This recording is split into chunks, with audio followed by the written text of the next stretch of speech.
বিএনপির মহাসচিব মির্জা ফখরুল ইসলাম আলমগীর বর্তমান সংকট উত্তরণের দ্রুত সময়ের মাধ্যমে নির্বাচন অনুষ্ঠানের প্রয়োজনীয়তার উপর গুরুত্ব আরোপ করেছেন।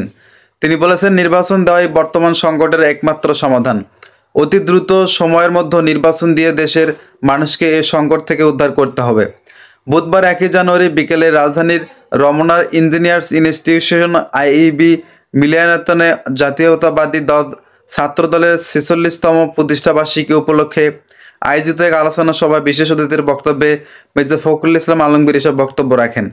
অনুষ্ঠানে বিএনপির ভারপ্রাপ্ত চেয়ারম্যান তারেক রহমান যুক্তরাজ্যের লন্ডন থেকে অনলাইনে সংযুক্ত হয়ে প্রধান অতিথি হিসেবে বক্তব্য রাখেন।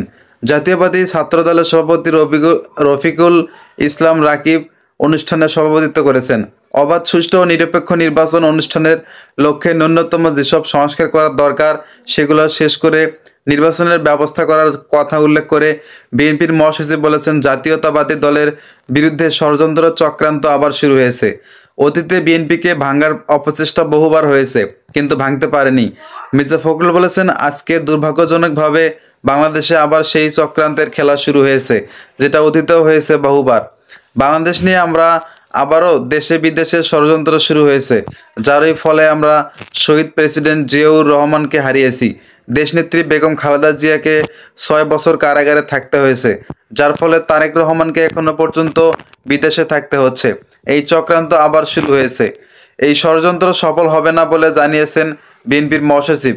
তিনি বলেছেন, আমরা খুব পরিষ্কার ভাষায় বলতে চাই যে বাংলাদেশের মানুষ কোনো দিনই তাদের চক্রান্ত সফল হতে দেবে না। বিএনপিকে ভেঙে ফেলার চেষ্টা বহুবার হয়েছে, কখনোই ভেঙে ফেলা সম্ভব হয়নি।